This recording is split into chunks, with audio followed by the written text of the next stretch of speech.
The New Orleans Saints pulled the plug on the Adrian Peterson experiment after 4 games, trading him to Arizona Cardinals Tuesday reportedly for a conditional 2018 6th-round draft pick. Peterson was the odd man out in a crowded Saints backfield when Adrian Peterson signed a 2-year, $7.5 million contract worth up to $15.25 million through salary escalators and incentives with the Saints shortly before the NFL draft in late April. The expectation was he would complement incumbent running back Mark Ingram, who had his first 1,000 rushing yard season in 2016. After trading a 2018 second-round pick to select Alvin Kamara early in the 3rd round of this year's draft, there was speculation that Ingram would be most affected because of more overlap with their skill sets. It didn't work out that way thanks to Kamara's versatility and head coach Sean Payton's affinity for the rookie. Peterson's playtime was significantly less than Ingram's and Kamara's. He only played 44 of the Saints' 259 offensive snaps, 17% playtime. By contrast, Ingram was on the field for 52.9% of New Orleans' offensive plays. Kamara's playtime was 35.1%. The prospect of increased snaps was unlikely with the Saints on a 2-game winning streak. The 4 carries and 6 snaps Peterson received against the Miami Dolphins in Week 4 were career lows for the 11-year veteran. Peterson wasn't making the most of his limited opportunities. He had rushed for 81 yards on 27 carries and caught 2 passes for 4 yards this season. Limited opportunity was unfamiliar territory for the 7-time Pro Bowler. Peterson averaged nearly 20 rushing attempts per game during his 10 years with the Minnesota Vikings. He had 16 games with the Vikings where he matched or exceeded the 27 rushing attempts the Saints gave him. The Saints weren't an obvious destination for Peterson because of a pass-first offense with a heavy reliance on shotgun formations. Peterson's strength has never been his pass-catching ability. During the past 5 seasons, the Saints have ranked no lower than 4th in pass attempts while ranking no higher than 19th in rushing attempts. Peterson couldn't have gone to a better place to try to resurrect his career. Workhorse running back David Johnson is out indefinitely recovering from a broken left wrist suffered in the season opener against the Detroit Lions. The Cardinals are last in the NFL with 2.6 yards per game and an anemic 51.8 rushing yards per game. The Dolphins are the next closest team to the Cardinals with 74.8 rushing yards per game. Chris Johnson, who was released at the roster cutdown after spending the previous 2 seasons with the Cardinals, was resigned to a 1-year deal for $1 million with $1.15 million in incentives after Johnson went down. His ineffectiveness prompted the Cardinals to acquire Peterson and release him for a second time this season. Johnson rushed for 114 yards on 45 carries in 4 games.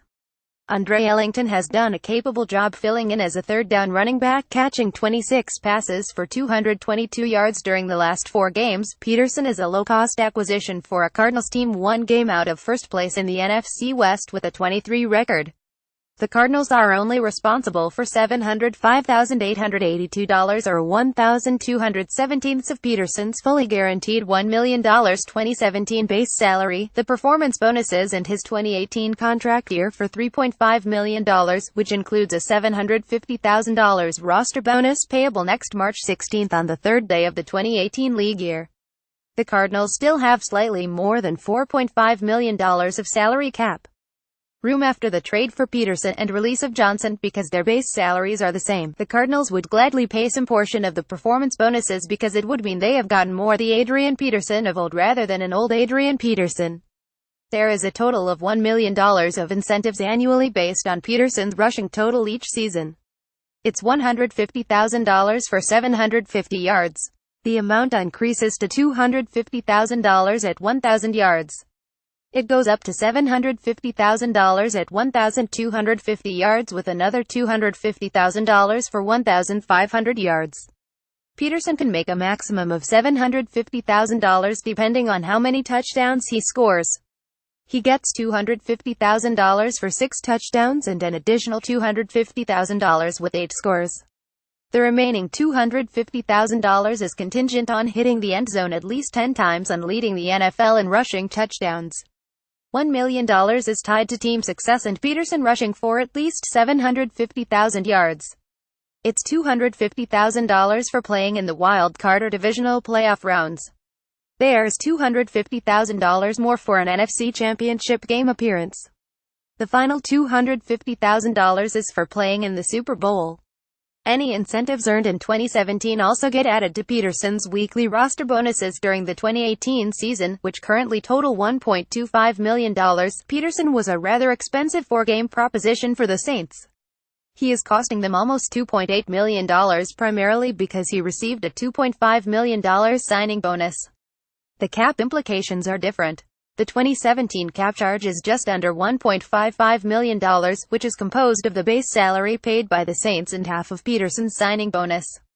The Saints have $1.25 million cap charge in 2018 from the prorated part of his $2.5 million signing bonus. Trades involving running backs who have already turned 30 are unusual, particularly high-mileage ones, and for minimal compensation. The 32-year-old's 2,445 career carries are second among active players. The conditional sixth-round pick is consistent with the compensation in the rare trade for an older running back. The Saints received a 2014 fifth-round pick from the Philadelphia Eagles in 2014 for Darren Sproles, who has primarily been a return specialist and a pass-catching running back. This April, 31-year-old Marshawn Lynch, who has over 2,200 career carries, was traded from the Seattle Seahawks to the Oakland Raiders with a 2018 sixth-round pick for a 2018 fifth-round pick when he came out of retirement. The Saints may have had difficulty trading Peterson without Arizona Wildcats' interest. The New York Giants were frequently mentioned as a potential destination for Peterson. The 05 start and the receiving corps being decimated by injury made such a move unlikely. There was also speculation that the Vikings might have interest in a reunion after Dalvin Cook, Peterson's successor, was lost for the season to a torn ACL in his left knee during Week 4. Jerick McKinnon's strong performance Monday night against the Chicago Bears likely helped alleviate any concerns the Vikings may have had about their running game. There may have been too much water under the bridge for a Peterson return anyway. The Vikings made minimal efforts to renegotiate Peterson's contract before declining to pick up his $18 million option for this season, making him a free agent. Latavius Murray was quickly signed in free agency to a 3-year, $15 million contract worth as much as $25.9 million through base salary escalators and incentives. Peterson asked for trade in 2015 prior to reworking his contract for additional security because he felt Vikings chief operating officer Kevin Warren was working behind the scenes with the NFL to keep him off the field during the 2014 season after he went on the exempt commissioner's permission list because of child abuse charges. It remains to be seen how much gas Peterson has left in the tank. The early returns from Peterson in New Orleans this season haven't been promising. He was also largely unproductive during an injury-plagued 2016 season. Nonetheless, there's a good chance he'll give the league's worst rushing attack a boost. If Peterson doesn't, the Cardinals will surely part ways with him before next March when the $750,000 roster bonus is due and pick up $3.5 million of 2018 cap room in the process.